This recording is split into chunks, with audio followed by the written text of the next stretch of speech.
Up first this evening, the Jamaica Labour Party government appears to have changed its position about whether homosexuals can serve in the cabinet. Prime Minister Andrew Holness, who is on official business in the United Kingdom, was responding to questions from a reporter suggesting that the country is now more tolerant to same-sex relationships.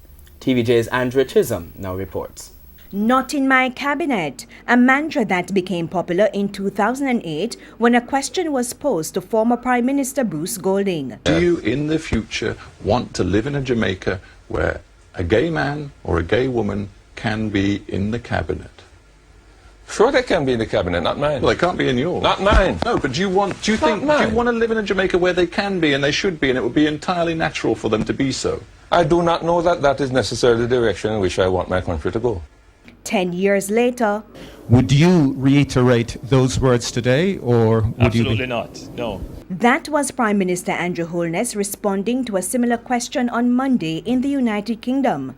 Firstly, it's not my business, neither it is my interest to, and I don't, whatever is in my discretion to distribute politically, a person's sexuality, sexual orientation is not a criteria for the use of my discretion. Interestingly though, this was the Prime Minister during the election campaign in 2011. Do you share the sentiment that you don't want any homosexuals in your cabinet? My sentiments reflect the sentiments of the country. The Prime Minister has a discretion, but that discretion cannot be exercised in a vacuum. No definitive answer then, but now the Prime Minister says Jamaica is part of a Western culture, the people are liberal, and the country is not afraid to address the issue of gay rights. The culture is evolving. The people are evolving. And even in the church, which 10 years ago had a unified position, the church in Jamaica now has multiple positions on the issue. So I think Jamaica ought to be given space to find its own solution to the problem. A Belizean court and a high court in Trinidad and Tobago have declared that the Buggery law in their countries is unconstitutional.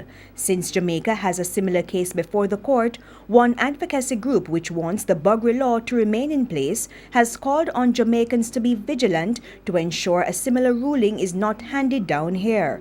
Mr. Holness has promised a referendum on the Buggery law. Until then, Jamaica will protect the human rights of everyone. As it relates to the civil rights, I think the culture needs to evolve, the conversation needs to be had, and it can't be stoked or pushed. It is something that will evolve, and over time, and probably a short time, Jamaica's position will be very settled on the matter. Andrea Chisholm, TVJ News.